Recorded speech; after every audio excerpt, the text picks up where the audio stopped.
de la señora Aileen Poimiró, en representación de la licenciada María del Carmen Gordillo, presidenta de la Junta de Planificación, que se encuentra esta mañana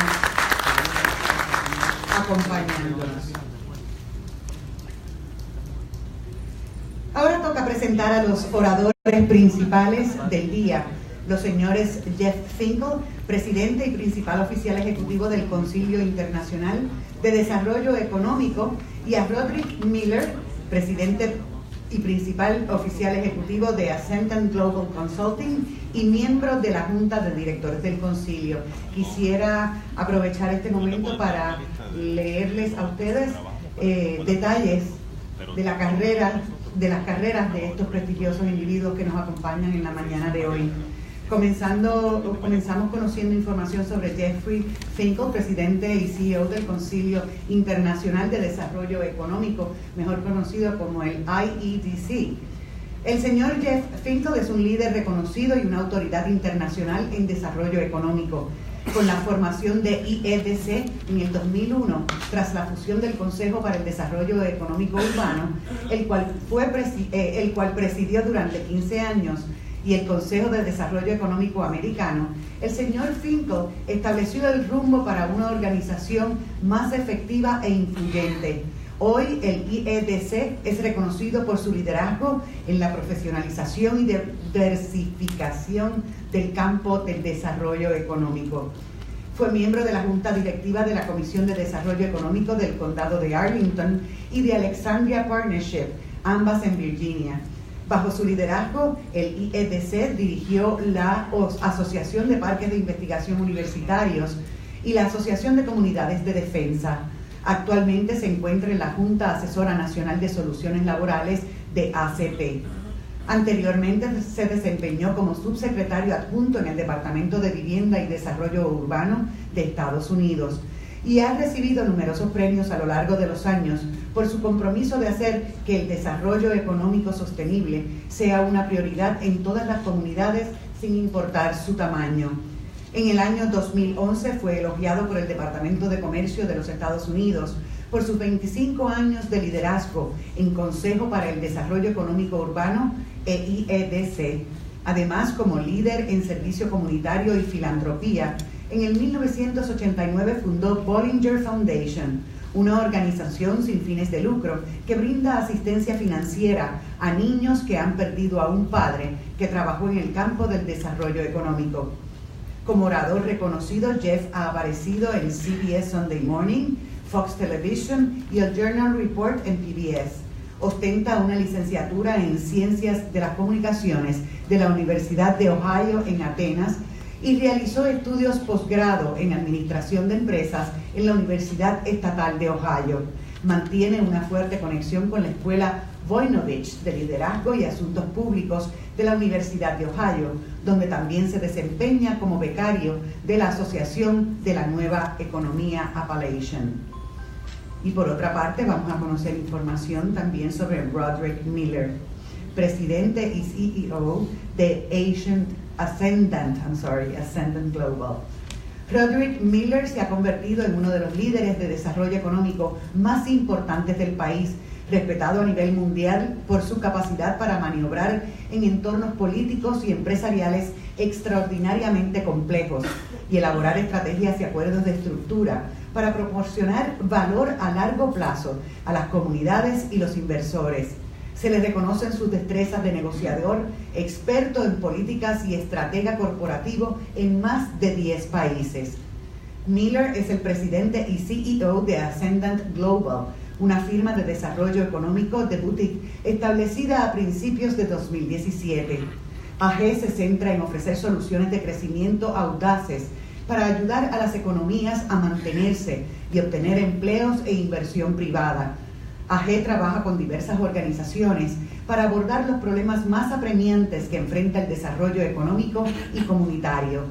Anteriormente, Miller fue presidente y CEO de Detroit Economic Growth Corporation, la asociación público-privada encargada de liderar la revitalización económica de la ciudad de Detroit.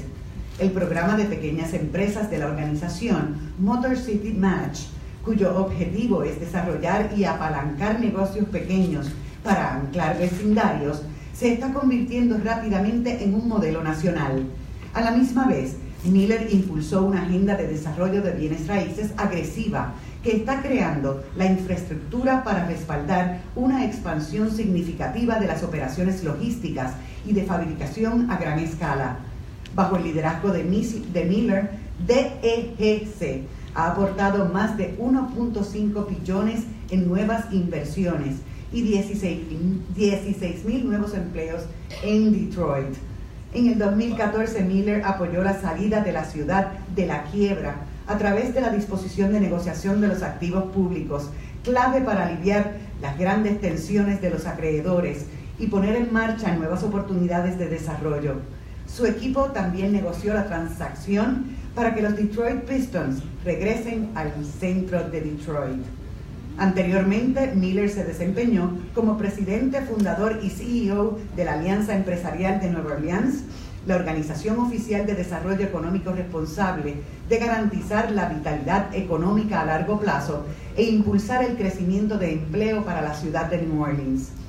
Como economista jefe y líder de pensamiento en la recuperación económica, Miller centró los esfuerzos de la organización en reducir las barreras de entrada en el mercado, aumentar la transparencia y desarrollar enfoques para impulsar el crecimiento económico inclusivo. Los resultados desde su fundación en el 2011 incluyen legislación estatal que permiten que las corporaciones beneficiarias un marco de políticas para guiar el uso de incentivos fiscales en el desarrollo económico y la atracción de más de 720 millones en nuevas inversiones y 7.500 nuevos empleos a través de la atracción proactiva y la expansión proyectos en el mercado de Nueva Orleans. En junio del 2013, NOLABA lanzó Prosperity NOLA, el primer plan integral de desarrollo económico para la ciudad de Nueva Orleans. Miller lideró a su equipo en la elaboración de este plan quinquenal, con la intención de garantizar que el plan diversificaría la economía y presentaría oportunidades económicas para todos los ciudadanos de New Orleans. Miller posee una maestría en políticas públicas desde la Escuela de Gobierno Kennedy de la Universidad de Harvard y una licenciatura en Ciencias en Negocios Internacionales de St. Augustine College. También obtuvo un diploma de posgrado en finanzas del Instituto Tecnológico de Monterrey en México, mientras completaba una beca Fulbright. Un académico erudito, ha sido orador destacado de organizaciones como Google, AIG y el Banco Mundial, y ha dado conferencias en la Universidad Estatal de Arizona, la Universidad de Michigan y el Instituto de Tecnología de Georgia, entre otros. Es miembro del Consejo de Relaciones Exteriores de los Estados Unidos, donde forma parte de Task Force sobre el futuro de trabajo, copresidida por la ex secretaria de Comercio de los Estados Unidos, Penny Pritzker, y el ex gobernador de Michigan, John Engler. También es miembro de la Junta del Consejo de Desarrollo Económico Internacional, el Consejo Asesor de la Comunidad de la Reserva Federal y el Seguro de Salud Prioritario.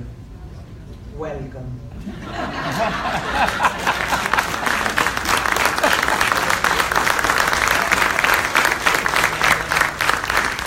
It's really an honor to say all of this about you. You deserve it. You really do. Welcome to Caguas.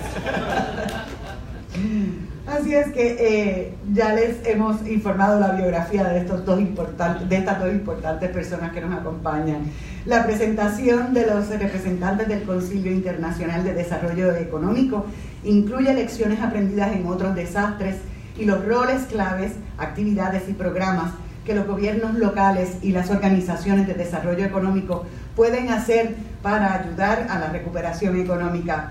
También presentarán el programa voluntario del Concilio y los próximos pasos para planificar actividades de recuperación. Welcome back. It is time to present to you our main speakers, which I already did. So let's give a hand to our guests today. Ladies and gentlemen, the audience, please welcome Jeff Finkel and Rod Miller.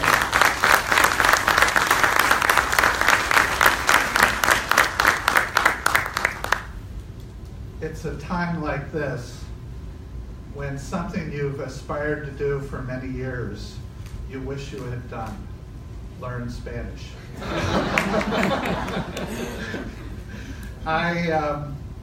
In fact, I'm a little nervous about what was just said because I only understood about 10 or 12 words in my introduction. And it wasn't helped by my colleagues who speak perfect Spanish, Marjorie Rose and Rod Miller, that every now and then they'd look up at me and giggle. And I'm thinking, what is she saying about me at this time? It's wonderful to be here. And am I doing something wrong already? It's okay, I've already looked. Thank you. I want to say several things before I get started, and I'm going to break with my presentation a little bit. First, I want to congratulate Inteco for its 15th year anniversary. I want to say it's an honor for us to be here on your 15th anniversary. Unfortunately, it is under these circumstances where the island has had a devastating hurricane that has hit. On your 20th anniversary, invite me back so I can talk about things that are more popular, and we can talk about the future and not look at what we have ahead of us in under the guise of a significant hurricane. Done deal. Great. I'm looking forward to that. Second, I want to thank the mayor. We spent time with the mayor of Caucus yesterday, and I feel pretty foolish in that the mayor has known about IEDC, the International Economic Development Council, for some time. He looks to our organization in a variety of ways, and he's attended our conferences, and I'm just now learning that. Now, there is an excuse. We have 12 to 1,400 people show up at our conferences, so, but I should have welcomed the mayor at past conferences, and I look forward to welcoming him to future conferences at our organization. I've now made a new friend, which is the most important thing about our visit yesterday. And I want to congratulate Zamia for her presentation. I don't know if many of you saw on television about a week ago, Meghan Markle, who is getting ready to marry Prince Harry, was at a program, and the person who was narrating the program lost their place in the script. And she was standing there, and she was helping the moderator get organized so that they can continue on the presentation. And she did it with class, and she did it with aplomb, and she didn't lose her nerve. And that's, I was in awe of the way you managed the little hiccup with the slides this morning. So my hat's off to you from how you did it. Now, this is where I'm going to break with our presentation this morning. We are very fortunate to have Juan Boza with the Economic Development Administration with us this morning. I'm going to talk in a little bit about the importance of the Economic Development Administration. And I gave a presentation yesterday at Primex. The mayor and Zamia and I talked about this yesterday. But there is money coming to the island. It's whenever Congress gets their act together, there should be a wave of resources beyond what has come now. I mean, FEMA has started to provide reimbursements. SBA has started to do what SBA is going to do. But there's going to be other resources that are soon to come. Community Development Block Grant, DR funds, that stands for Disaster Recovery. You're going to get EDA funds once Congress passes these appropriation levels, not only for Puerto Rico, but for the Virgin Islands, and for Florida, and for Texas, Harvey, and for California. And for what it is worth, we're going to be sending a number of volunteers to the island, Rod being the first of those volunteers. But they are supported by the Economic Development Administration, and We first started doing this after Katrina. But I, as somebody who has worked with the Economic Development Administration, I don't work for them, I work with them, although they do give us money to assist them in certain activities. I've been doing this for 31 years, and I will tell you, the Economic Development Administration, while a very small entity, is one of the most nimble of federal agencies. They will have less red tape than many of the federal agencies, and in fact, we've been trying to educate Congress over these last several months that they should put a fair amount of money into EDA to be resourceful. I've also spent a fair amount of time working with Juan's boss, Linda Cruz Carnell, and she's the regional director in Philadelphia. And whether you realize it or not, Philadelphia is your lead office for the Virgin Islands and Puerto Rico. And she's absolutely committed to, as is the Secretary of the Department of Commerce, to see that the island recovers and the tools that they have.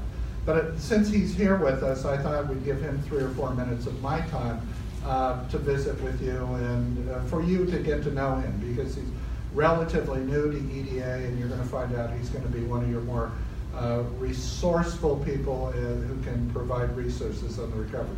So Juan, do you mind taking a minute? And unlike his predecessors, he lives here. He's not based in Philadelphia, although that's where he reports to, and he's from Puerto Rico. So welcome, Juan. Thank you. Primero que nada, me uno el saludo protocolario. Voy a hablar en inglés por cortesía a nuestro visitante.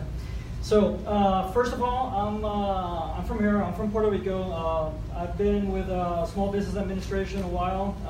I am not a conventional government employee.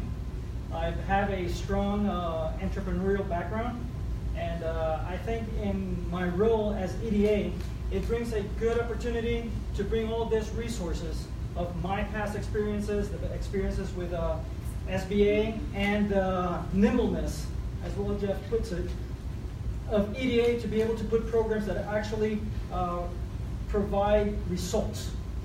EDA is results driven. It doesn't look at investments for the next 5 years. It looks for investments that are the foundation for the 10, 30, 40, 50 years of the required needs to be able to have coherent economic development, something that Puerto Rico has not had in a lifetime. So one of the things that I wanted to put on the table right now is that EDA takes lead in the coordinating efforts of economic recovery after a disaster. So EDA has a dual role right now with regards to Puerto Rico. It has my role as an economic development representative for Puerto Rico and Virgin Islands, but also I will have the role of the deputy field coordinator for economic recovery. So once all the disaster takes its role with regards to planning, it's a 180-day plan. Basically, I stay here to make sure that it gets implemented. So one of the things that the federal government does not do is lead the effort. That is something that's delegated to the state to determine what do they want. So we have a really challenging situation, and local government has an extraordinary challenge on their hands. It's determined what do they want to do. Federal government falls into the support function, and we are going to figure out how to make it possible. And with that, I appreciate the time. I do excuse myself because I have to rearrange my calendar because of new things that came about, but I'll be seeing you at 2 o'clock. Thank you very much. Pleasure. Thank you.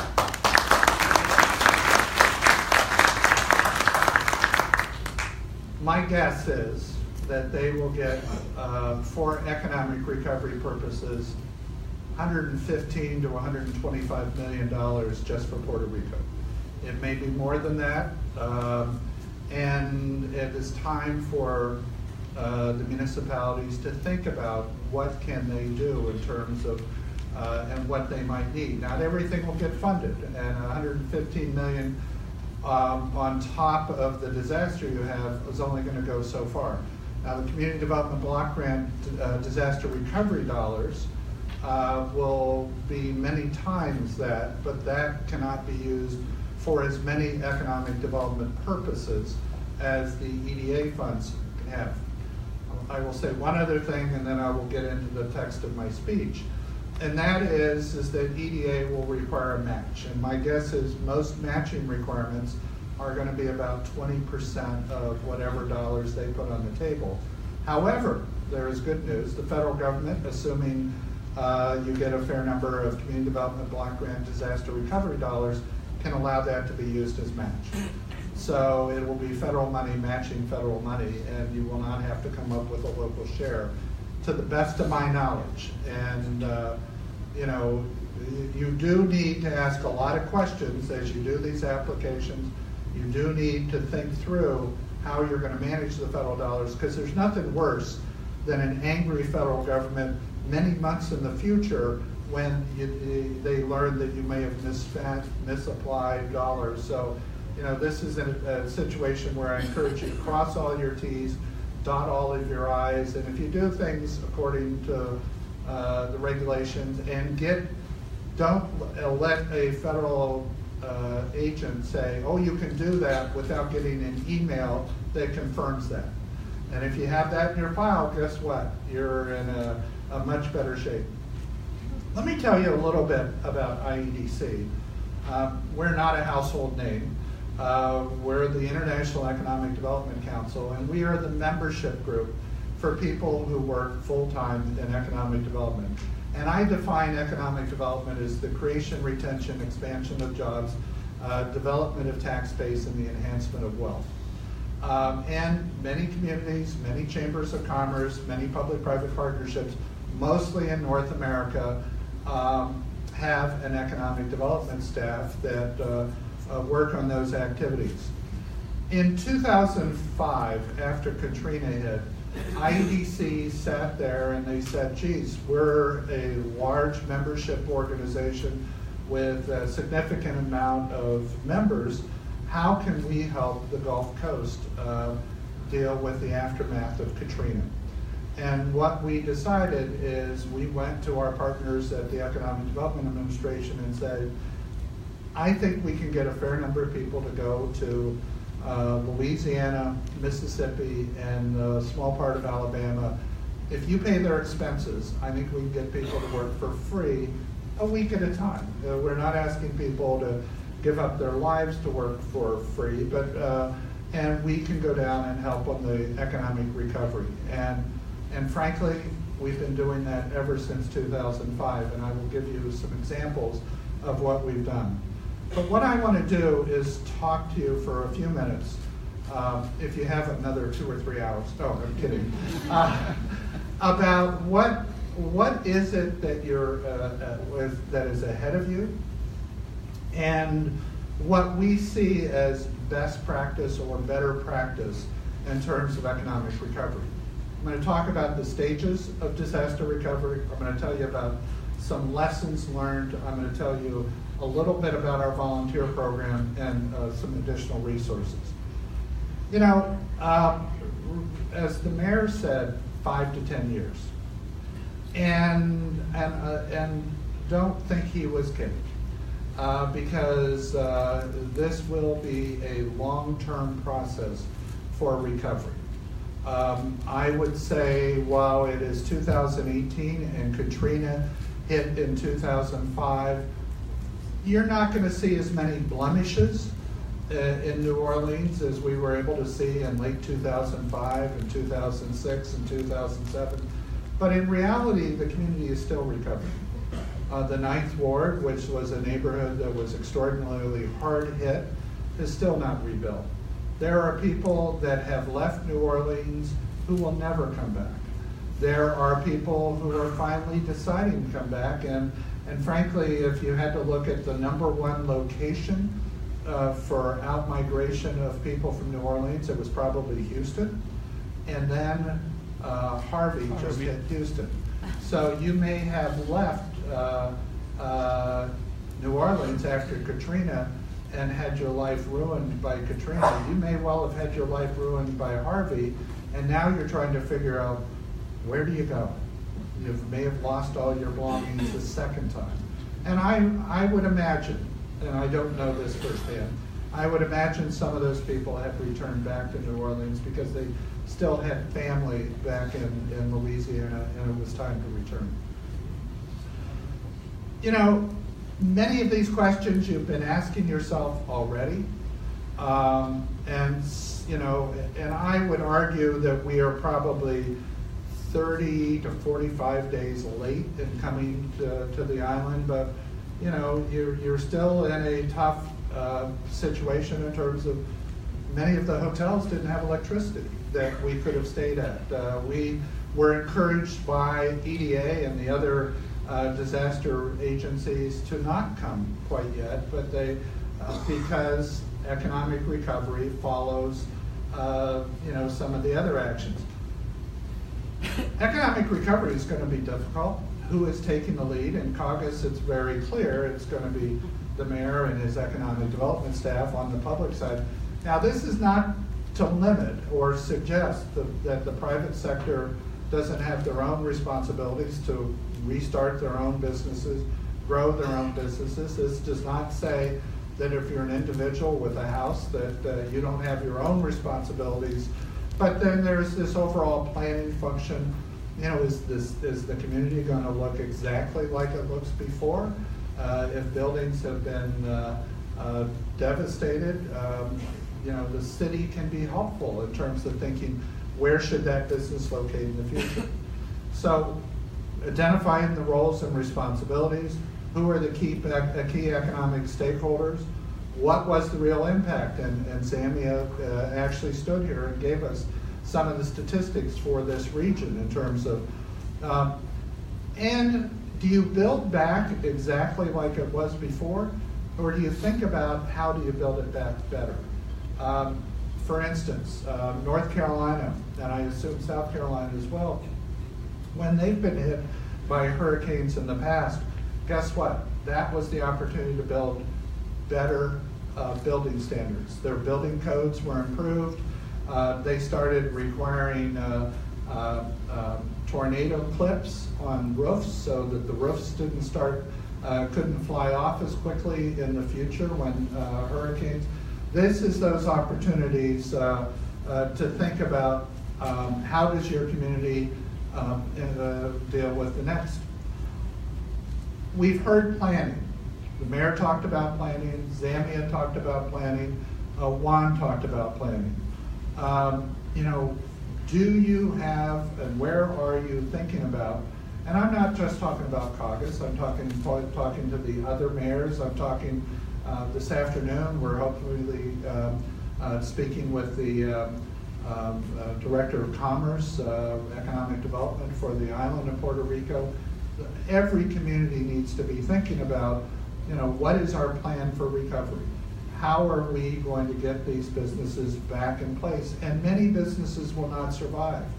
And so, are we going to have additional incubation space for those natural entrepreneurs who are going to be thinking about how do they reopen a business? Are we going to have community licensed kitchens so those people who lost a restaurant or a catering operation can have shared space in the future? These are the types of questions that a community needs to think about in terms of aligning resources and writing a plan. I'm not going to go into all the details in terms of who you choose for your plan. We heard from Zamia about what was the impact, what was your post-disaster. I want to get to more important issues about what we've learned in other past disaster recovery. And by the way, we will leave this slide presentation with Zamia so that if anybody would like an email copy, either Zamia or Mishka Parkins and our staff can provide copies of this. We don't take any ownership of these. I saw you were taking pictures of the slides. So we'll be happy to provide these. We've learned several things, and as I indicated, we've been on the ground with volunteers and IEDC staff in a variety of places. Communications are the key to recovery. Letting people know what is going on, what are the steps, Zambia taking questions from people in terms of when are we going to have energy? How soon do you think you will have it? You need to put out, you need to dispel the rumors that often, I was in a training course not too long ago that in the absence of knowledge, people will make up facts. And they will decide that, well, it's going to be another 2 months before we get anything. Why do they say that? Well, it's been 2 months since something happened. It'll probably be another 2 months. It may be a week from now. But in the absence of information, people will make up stuff. So it is important that you communicate with your businesses early and often. We saw some pretty interesting things that were developed in Florida. There were apps that were developed in Florida that you could download, and that app would tell you what restaurants were open, what grocery stores had groceries, what gas stations were open. It would tell citizens all types of various information. Now it's a little late to develop an app right now but it may be something that people in Puerto Rico might want to think about developing for an island-wide basis for the next incident that might happen, that would allow people to understand where you can get to, what is available. So let me give you a couple of case studies. You may remember the Colorado forest fires and floods in 2013. 18 counties were impacted, $2 billion in damage. So the Economic Development Administration, we just had one here, brought in an economic development assistance team to help brainstorm long-term and short-term recovery activities. What were the outcomes? What did we learn in Colorado that was important? You need a proactive message. And they were telling people what was happening, what was going to happen in the future, how were things going to be rebuilt. They worked on rebuilding infrastructure better, and they took a real look at the community assets. Where were those jobs currently? Where were the jobs going to be in the future? Hurricane Sandy, 2012. If you read the media, you would think that New Jersey was hit, the whole state was hit. You would think that it was completely out of business. You would think that inland cities, such as Camden, New Jersey, Princeton Junction, Trenton, New Jersey, had been just as hard hit as the shore communities. They were not. So frankly, they had to work on a branding strategy. And that branding strategy reminded people that New Jersey was open for business, and it was to inspire even the existing businesses and to inspire the community. As a result of their branding campaign, Cape May, New Jersey, at the very tip of New Jersey, had 12 million tourists in the year following Sandy's hit. People want to come back. I will tell you, in New Orleans, there is a tourism strategy built around what happened in New Orleans. There were bus trips for a while, I don't think this is happening, that wanted to see the Ninth Ward, which was one of IEDC's most popular conferences was a conference in New Orleans because people wanted to see how New Orleans had come back. You need to think about that in the future because people will say, you know, I was on a Carnival cruise ship and I stopped in San Juan. I wonder what it looks like now. They will pay money to come back and see that.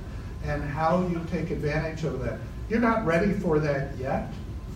We need to get the whole island electrified first before you start announcing you're ready for your comeback. But as soon as that is over, and as soon as your facilities are back online, then you hit those places where your tourists come from with a marketing campaign to bring them back. Tuscaloosa, Alabama was hit with, or the state of Alabama was hit with 362 tornadoes in April of 2011. 64 fatalities, $2.4 billion in damage, and downtown Tuscaloosa was hit with an EF4 tornado. It led to a forward generational master plan, Tuscaloosa Forward. It included rezoning of commercial and residential areas, and it was and it waited on HUD funds. But in the process, they started their planning process so that when the funds did arrive, they were in a position to take advantage of those funds. The key to the success, according to the mayor, was they rebuilt differently and better than they did before. Joplin, Missouri, you may remember this. This was a devastating tornado that hit Joplin, Missouri. 161 fatalities. It went straight through town like a knife. Did $2.8 billion in damage. And the Chamber of Commerce was able to use social media to communicate with people fairly quickly. The chamber staff, like the city staff and Congress is doing, answered questions about utility restoration, cleanup, business services, rebuilding efforts, financing options, and other practical things that they needed to do. Important thing that we learned is that you need to figure out what are your funding sources. I will tell you, and it may be later in my speech, there's a unique program in Galveston, Texas. Galveston, Texas always has all of their local bankers and one of their insurance companies has on the shelves a revolving loan fund. Because I say that, Galveston, Texas is the very tip of Texas. I kind of say with a smile that they have a billboard facing the Gulf of Mexico. It says, "Just hit me. We're sitting here, just hit me." Well, the reality is they don't get hit by hurricanes very often. But if and when they should, they already have a revolving loan fund of local bankers' money to help businesses get back up in business. We were just talking to Christina, where are you? And Christina, I don't remember who you're with. Yeah. So Christina has a unique experience. Christina worked for the Cleveland Foundation when she was working in university. That was an internship, I assume. Is that? Yeah, it was a fellowship, and I had to do a mentoring program, and they chose me, so I went to Cleveland. So many of these foundations are sitting there thinking about the future, and they're thinking about financing things after disasters. Rod will probably talk here about the role the Greater New Orleans Foundation played after Katrina. The Cleveland Foundation was the first community foundation in the country and helped set up the Council on Foundations. But these foundations should help bring in philanthropy money, philanthropic money from places like the Rockefeller Foundation, the Ford Foundation, the Pew Charitable Trust, and hopefully Puerto Rico gets its fair share of that as well. So there's a variety of things. Small business finance challenges, you're going to have those in droves. You're not going to be able to save every business that has been hit. In fact, some people are going to try to hang on, and they're going to hurt their own family in the process. In some cases, they're going to need to close down, find a job, and if they have those entrepreneurial instincts, they're going to have to come back another day. But there are going to be, SBA has already opened up. They're lending money. The CDBG DR funds may be able to be helpful in some cases. EDA funds may be helpful as well. Some statistics. As Zambia said, 75% don't have proper insurance. When I talk about resiliency, I talk about business interruption insurance. That is an insurance that if your business is interrupted for some reason, the insurance company pays some amount of money on a monthly basis to help companies as you are dealing with. 1 in 4 businesses never reopen as a result of a disaster. And the converse is many businesses lose money if they are closed. And that becomes the real dilemma.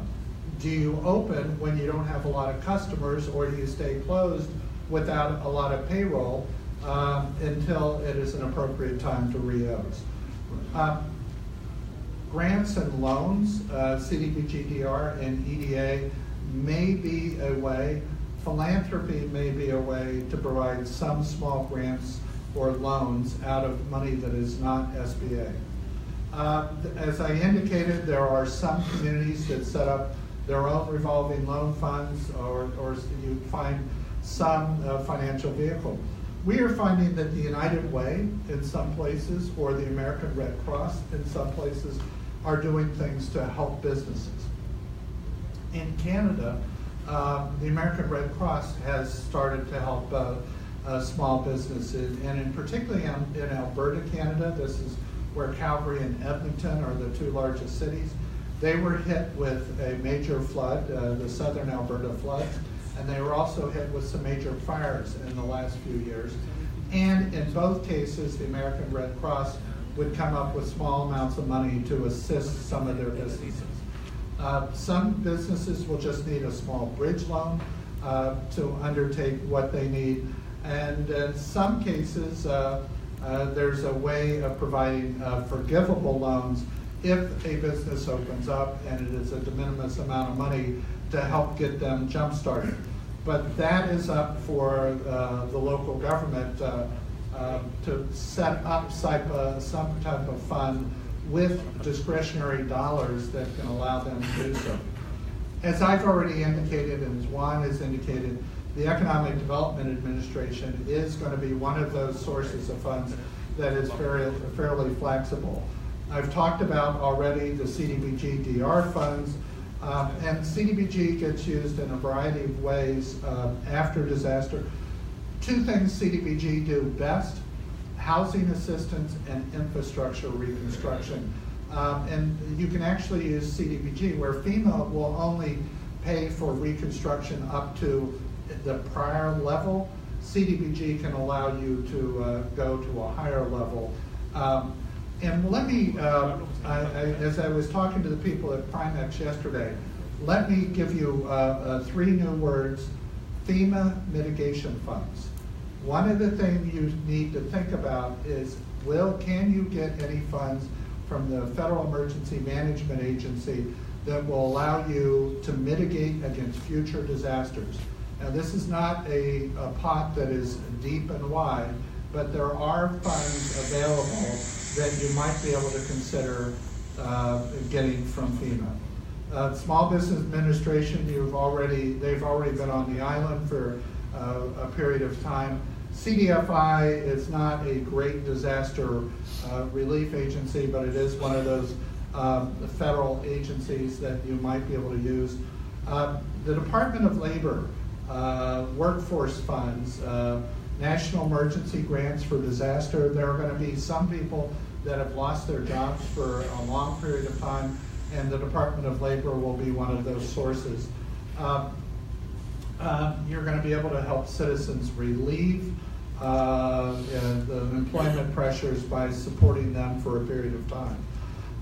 The IRS, there are ways that the IRS can help, particularly with people that are out of their homes for a period of time. You don't have to file your taxes as soon. If you've lost homes, businesses, you can claim backwards some of your losses on previous tax returns. And let me get to one last point. This is how the International Economic Development Council can help. These are all the places that we have been in one fashion or another since 2005 when we first started working. And essentially, the first thing we can do is we can deploy volunteers. Rod is here. We've deployed 2 to the Virgin Islands this week. And we can deploy quite a few volunteers. We need a non-for-profit or a city or state agency to be the host. There has to be a distinct activity that somebody works on. They are only here a week, but if it's a larger project, we can do consecutive volunteers toward organization. And you need to let us know, do they need to be bilingual, or can they be like me and only be a gringo who only speaks one language? And if that is possible, I have more of those than I have of the Rod Millers of the world, although we have a number of people with Mexican heritage, we have Spanish heritage who are bilingual in our membership. Those volunteers can do a variety of things, from studies, they've run incubators, they've run revolving loan funds, they're good on marketing.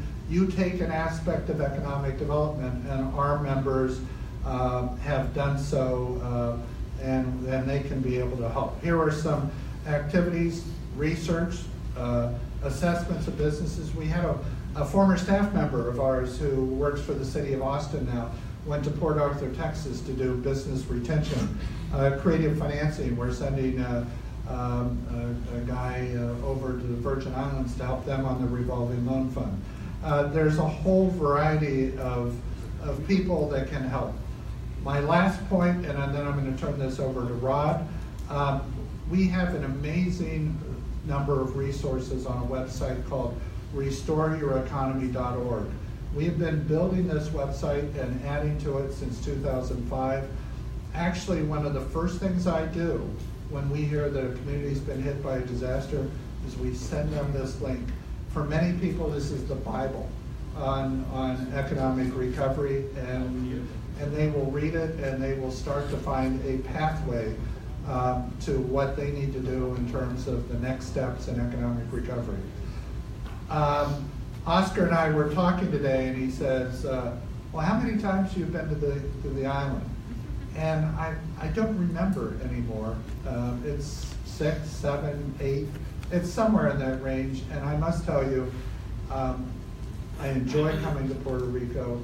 I wish it was in better circumstances, but the path is only up at this point. You will recover. There are going to be more bumps in the road as you do recover.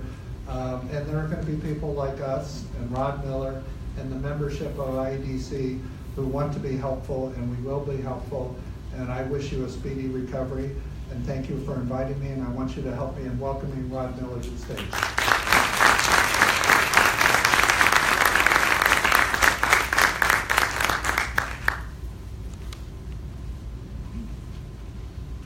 Buenos días. Buenos días. Es un placer estar acá con todos ustedes hoy. Vamos a hablar en inglés, pero quería saludarles en español para empezar. So, really, really honored to be here. Thanks, Oscar, for the invitation on this auspicious occasion, and the mayors and all of these distinguished guests and functionaries. It's really, I wanted to share a few thoughts with you. And the first thought is, you will recover, and you will recover well. When these sorts of events happen, what tends to happen is that there's a pain that's almost unable to be expressed. When you drive by your favorite street corner and you see that the building or that this landmark or that this piece of Puerto Rico that felt like the essence of Puerto Rico to you is no longer there. I have been in several communities and have seen the sort of devastation when you lose core assets, and not even things that are necessarily core assets, things that are familiar, and they make it home. And I want to encourage you that as tough as it is right now, you will recover, and it will be different, but it will be good. A few of the things that that really jump out to me is I love to say, don't take a crisis for granted. As awful as crises are, whether natural disasters or human-made disasters, they really present an opportunity for leadership, and an opportunity for a market to pivot, to make some strategic decisions about the things that may not have been the way that you've wanted them to be historically. It's an opportunity to reposition yourself in the national and the global economy. It's an opportunity to look at what opportunities are to leapfrog other markets, whether it's related to infrastructure, whether it's related to, in the case of New Orleans, after Katrina, it was an opportunity to reboot the school system. And now in New Orleans, you know, the statistics are dramatically different in terms of school performance. And that wasn't something that was easy to do. But after the entire city was decimated, after Katrina, it really presented a unique opportunity to think about those kinds of things. And as difficult as it is at this time to think about those things when you're thinking about daily survival, now is really the time to think about what are the big things that can reshape the future of Puerto Rico forever. It's an opportunity to make strategic overhauls. And I will tell you, Jeff mentioned the lower Ninth Ward.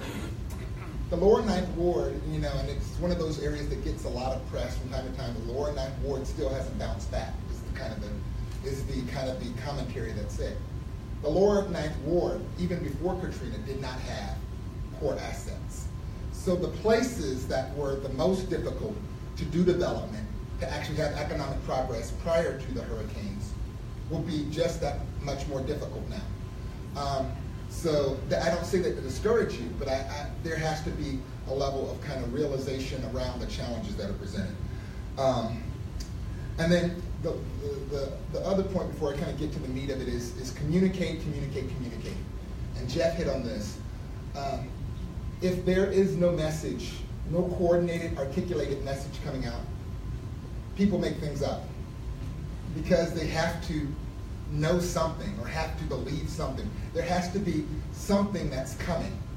And so if there's not a publicly shared, articulated message about the realities and kind of how things will come back online, there will be a lot of things that will be made up, and it's damaging. There are about 5 things that I've seen that are, I would say, are essential components of bouncing back after a major disaster. Number 1, assess and triage. Quiero decir que tiene que evaluar la situación y ver cuáles son las oportunidades para realmente parar el daño. Quiero decir, so you have to assess the situation and see where are the opportunities to stop the damage, stop the bleeding. So there are things that are immediate elements that are essential to daily survival. So food, water, electricity, medical attention, basic infrastructure. That's the first step. The second step is unify and unite. Quiero decir unificar y unir. Quiero decir que todos tienen que trabajar juntos para una cosa integral, una cosa compartida. Everyone has to work together around this shared idea that we're in this together. One of the things that happened after Katrina in New Orleans, and to some extent in Detroit, but definitely in New Orleans, it really didn't matter where someone was from in the city. It didn't matter whether they were rich or whether they were poor, whether they were black, whether they were white, whether they were Latin. It didn't matter. There's this idea that people have to come together and recognize that everyone has to row in the same motion, in the same direction in order to rebuild. Third point, you've got a story to tell. Tell it. Don't run from it. And by that I mean, I'm not saying go out and say, oh, we're open for business now. But to communicate, Samir did an excellent job at sharing what's the status of businesses in Caguaswood. That's the story that needs to be heard. So after you've assessed and evaluated the situation and you've all come together and said, you know what, we're in this together, there's a story. There's an amount of damage that's happened. There is amount of pain that's gone on. And what the community needs to hear, both locally as well as nationally and internationally, is that there is a path forward. That yeah, things are bad, we've been knocked out by our horse, we've had some challenges, but there's an opportunity for us to come back, and we're not giving up. We're willing to fight, and we're committed to the long-term sustainability of our island. Number 4, identify an opportunity and set vision. As you think about identifying an opportunity and setting vision, it's really about making sure that there is that there's prioritization around kind of the assets that are most critical in terms of kickstarting the economy, in terms of getting things back online. What are the economic elements that are foundational to the kind of the success? And then you have to drive strategic investments. And those strategic investments should be driven over time and should be consistent, and they have to be a long-term strategy. And so in thinking about that, these are some things to keep in mind. I call them the 5 Ps. Number 1, you have to have a plan. Tiene que tener un plan estratégico a corto plazo, a medio plazo y a largo plazo. Y este plan no solo se puede determinar por los plazos de los políticos. So you have to have a plan that's a long-term, short-term, and a medium-term plan. A plan that has specific outcomes and goals. That is not just only tied to the to political terms. It has to be a longer-term plan, and I'll talk a little bit more about that in a second. You have to have partnerships. Tiene que colaborar. Tiene que trabajar juntos. El sector privado, el sector público, y el sector cívico. So the different sectors have to come together. Jeff mentioned the Greater New Orleans Foundation. Foundations are a critical component of bringing in external capital. Those foundations can be community foundations, regional foundations, and many times these kinds of foundations can tap into national and international foundations in order to bring in additional resources aligned with those goals. Those foundations can be foundations tied to private businesses. Foundations, so that this idea of partnership or colaboración is clave. It's a critical piece. What tends to happen in many cases is that there tend to be buckets. There tends to be silos of work. But there has to be a level of coordination and collaboration across the public, private, and nonprofit sector, all going in the same direction to kind of carry out this plan. When I think about the role of the public sector, there are a few things.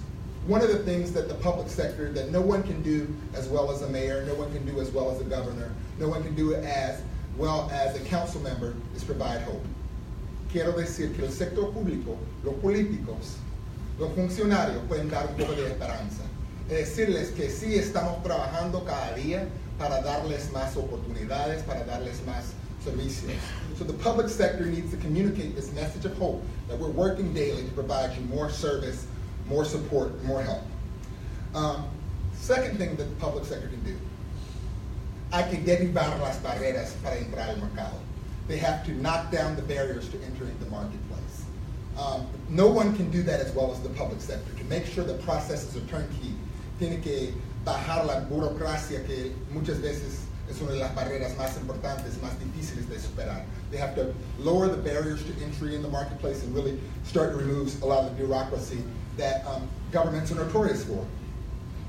Number 3, the public sector needs to focus on the things that are most impactful and the things that they can control.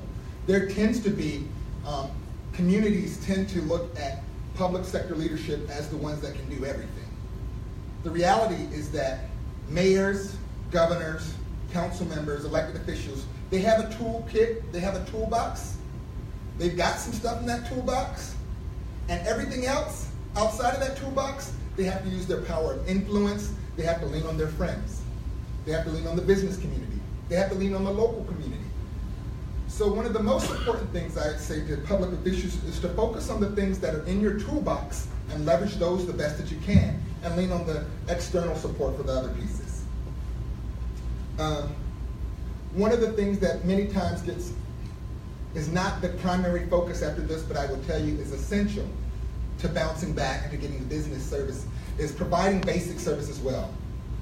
Tiene que tener un nivel de certidumbre que los servicios públicos van a seguir, van a continuar. There has to be a level of confidence that the public services will be delivered. Trash pickup, ambulances, police and fire. Those are things that many times are taken for granted in good times. And in the worst of times, there's so much going on that there tends to be a focus on everything else. But I would argue that these basic services that people expect from the government are not only essential to the population and the people, but they're also essential to bringing in businesses. And then lastly, I'd say on the public side is thinking about smart policy. What kinds of policy reposition your community for long-term growth and success?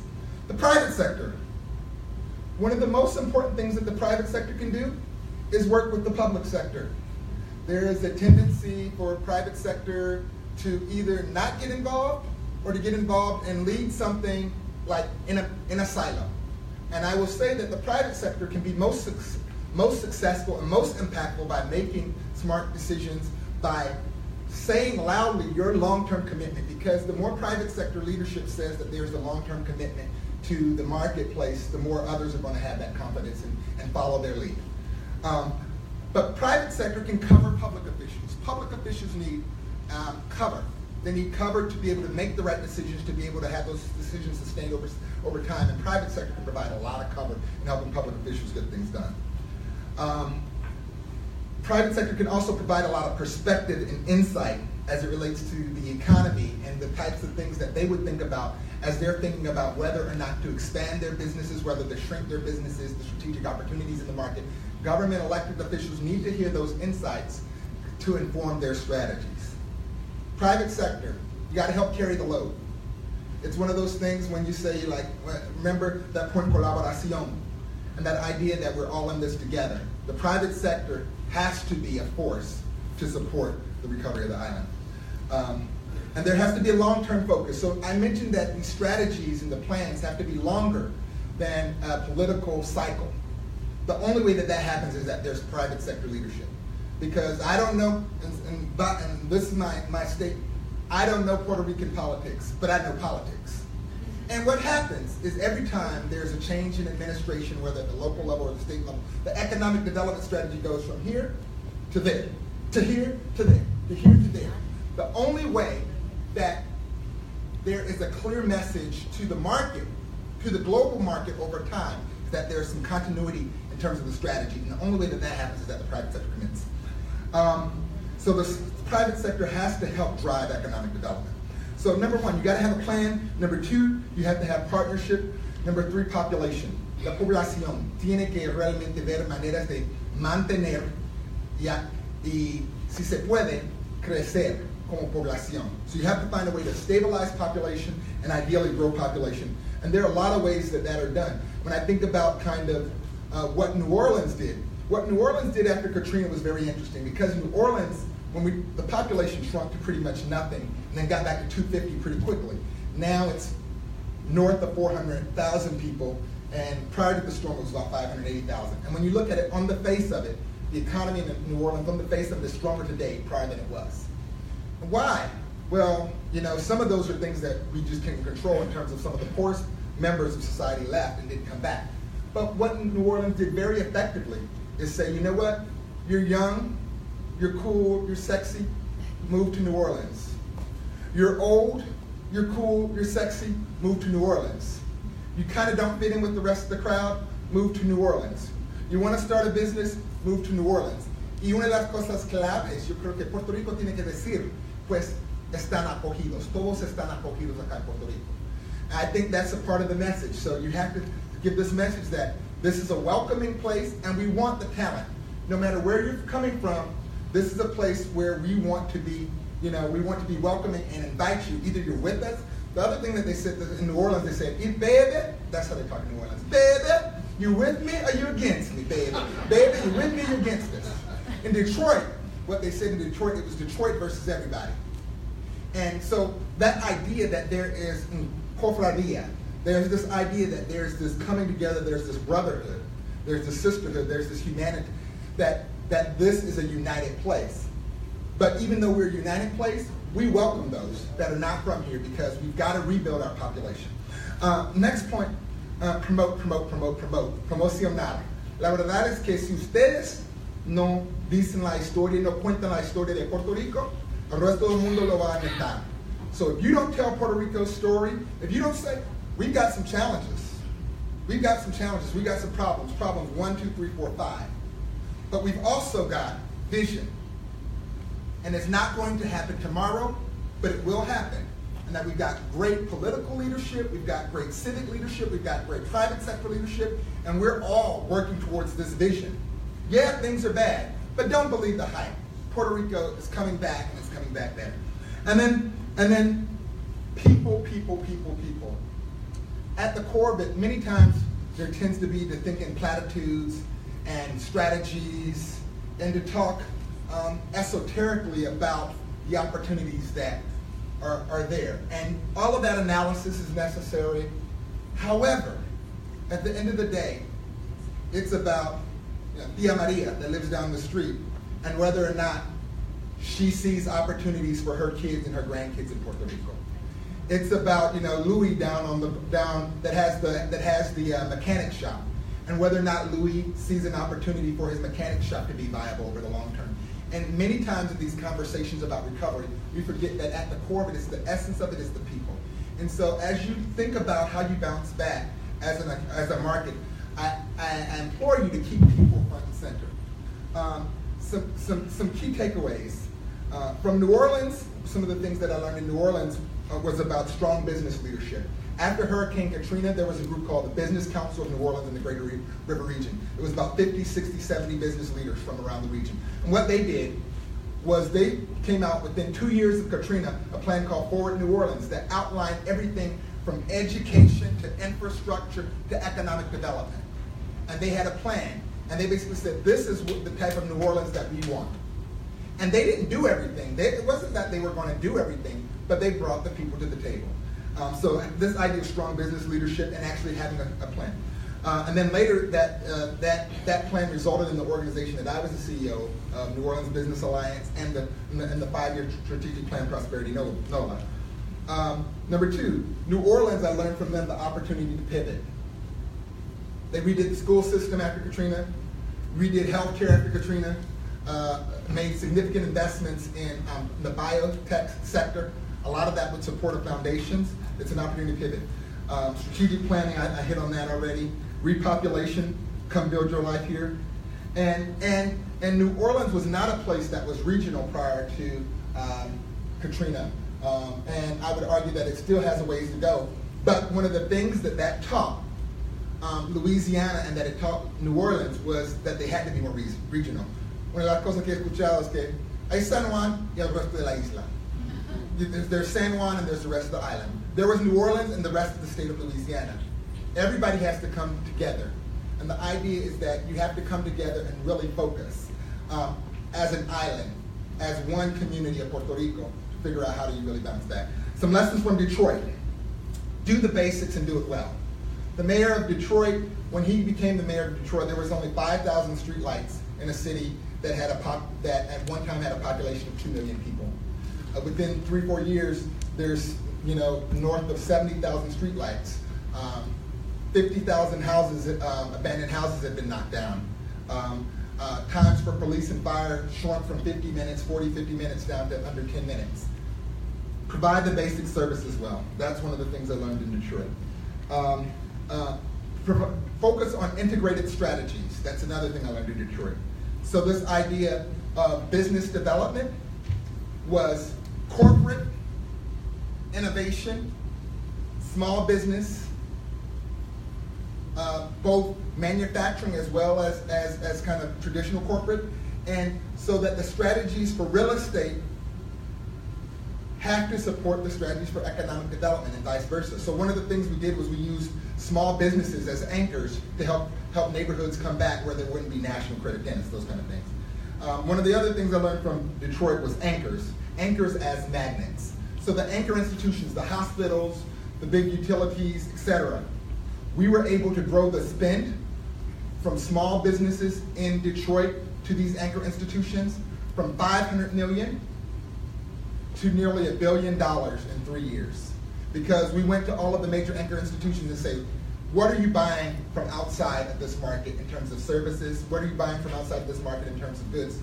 And we even in certain cases help businesses set up so that we could have local businesses, small businesses that were built off the backs of our anchor institutions. When we look at our major companies, we went down the supply chain to figure out which pieces of the supply chain are not local and how do we get that done. My last few points are resilience. So we talked about recovery. I encourage you to also think about resilience. Unfortunately, these kinds of natural disasters happen, and others will happen. It's the nature of life.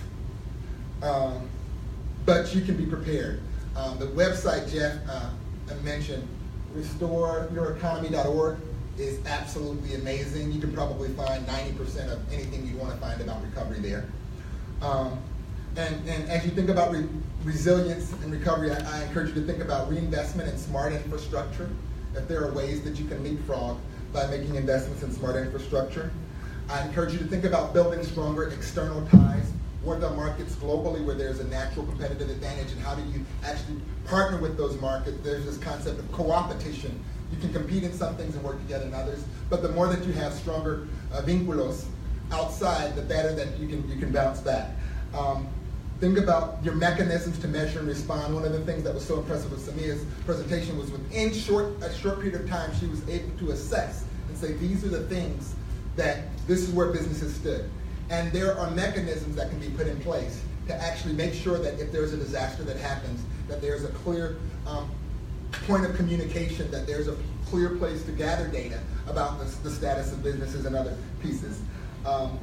Insurance is really important. Jeff mentioned that. The idea of revolving loan funds to help businesses bounce back sooner. All of those are critical pieces. In closing, I just encourage you to be encouraged. You will bounce back. Don't be discouraged. And know that in this, you're not alone. Thank you.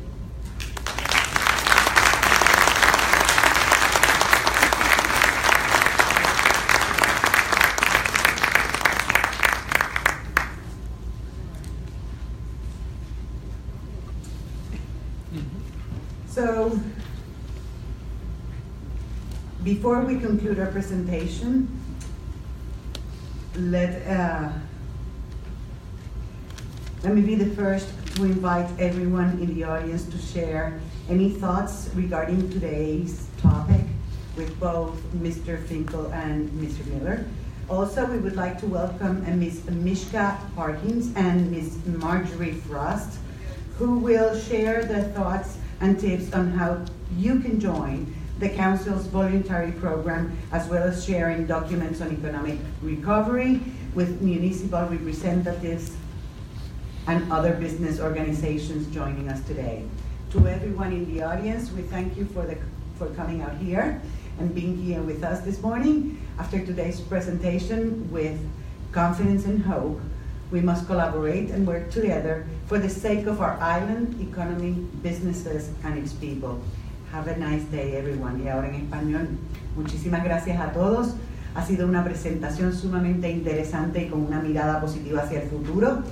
Al concluir la actividad, tanto el señor Finkel como Mr. Miller, así como las otras personas que los acompañan, las señoras Mishka Parkins y Marjorie Frost, estarán disponibles para conversar con los representantes municipales y de otras organizaciones que nos acompañan.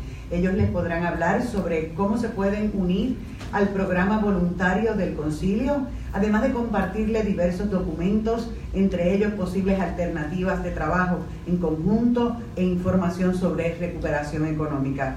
Muchas gracias a todos por su asistencia. Salgamos de aquí, por favor, con confianza y convicción de que saldremos a trabajar unidos, colaborando en pos de nuestra región y su gente y nuestro país. Ingeniero. Yo voy a colar en la agenda, no te lo dije, esta parte del libreto. Darte a ti las gracias. Ajá. Las gracias.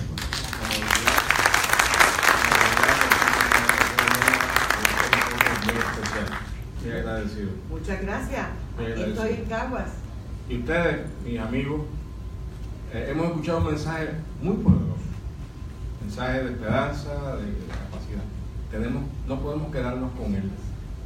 Tenemos que compartirlo con los que no han podido estar aquí por alguna razón, porque este no es el final, es solo el comienzo This is only the beginning. We have to share this message.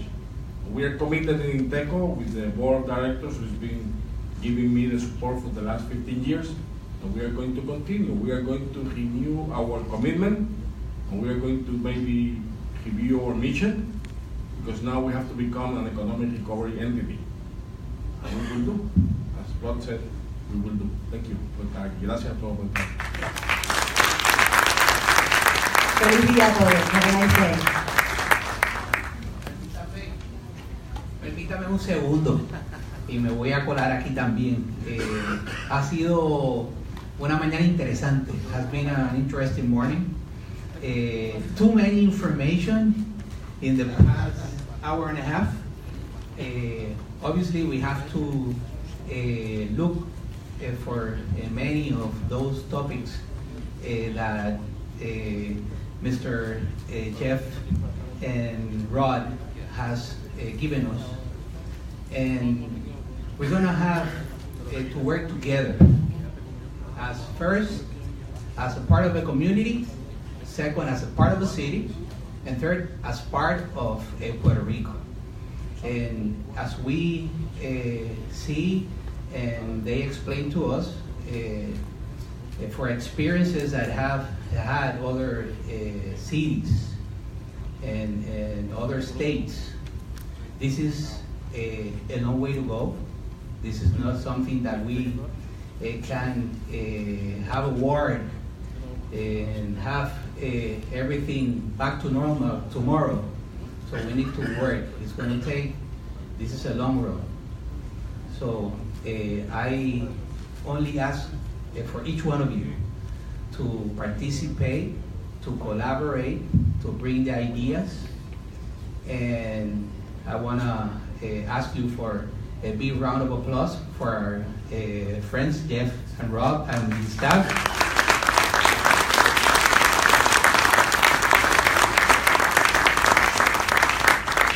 And I got some small presents for our friends, and I'm going to ask Rob and Jeff to accompany me for a second. This is just a small present to, this one is for Rod Miller of the International Economic Development Council for volunteering in helping us to start the road to recovery. Honorable William Miranda Torres, President of the Board of Directors, Engineer Oscar Jimenez, Executive President, today, February 6, 2018, Caguas, Puerto Rico, with our deepest gratitude. Thank you, Rob.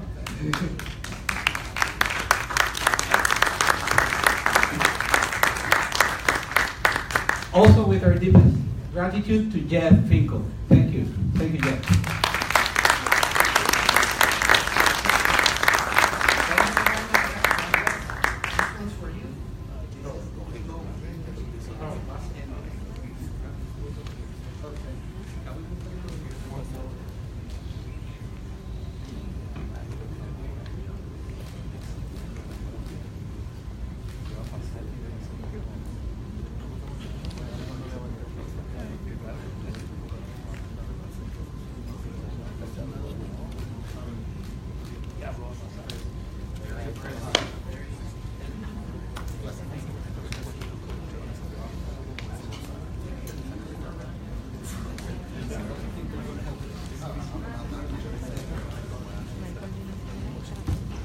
Renaceremos y creceremos. Buenas tardes.